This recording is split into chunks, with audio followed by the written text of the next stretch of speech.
Well, interest rates have been on an all-out climb as the Fed has gone on an all-out attack against inflation over the past year.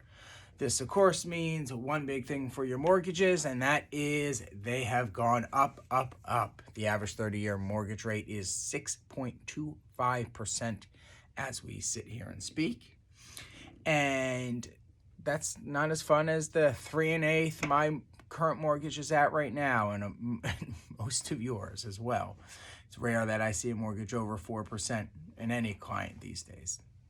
So what do you do about it? Do you let it stop you from moving? Well, that's of course an option depending on what's going on in the world and environment and so on and so forth. But we don't all have that luxury or want that luxury. So what do you do? How can you combat it? How can you work smarter, not harder, and help just think outside the box a little bit?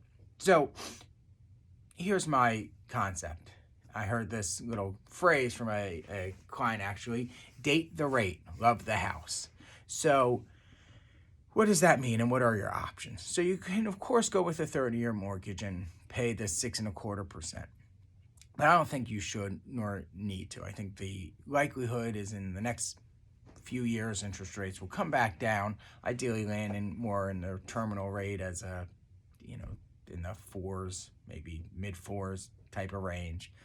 And so what are your options? You can, of course, shorten the term of your mortgage, go from a 30 to 20 to 15 year. I mean, at 20 years at 6 1/8, not 6 1/4. A 15-year drops you to 5 3/8. But this drives up your payments quite a bit, as a matter of fact. And really the objective here is how can we minimize the payments while getting you in your quote-unquote dream home. So a little tactic I like is using an arm, 7-1, maybe even a 5-1 arm. And what this does is, first of all, it saves you a percent and a half, give or take, depending on the lender, by going to a 7 or a 5-1 arm. And essentially what it does is it fix your rate for that term, 5 or 7 years, based on a 30-year amortization. So you're still paying down principal. And then when the term comes up, your rate adjusts. It adjusts either every year or 6 months, depending on the terms, and it can adjust upwards. Now, it can also adjust downwards.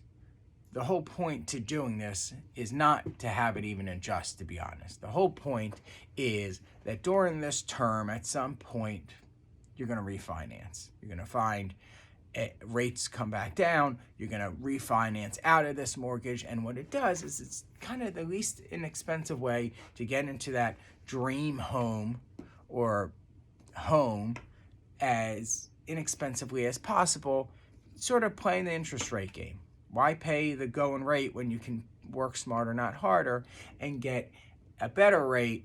Yeah, there's a little risk if rates go up. I think that risk is nominal, candidly. And instead, I would advise that you do the opposite. You lock it in for a certain period of time, 5, 7 years, depending on your risk appetite or the difference the lender is making.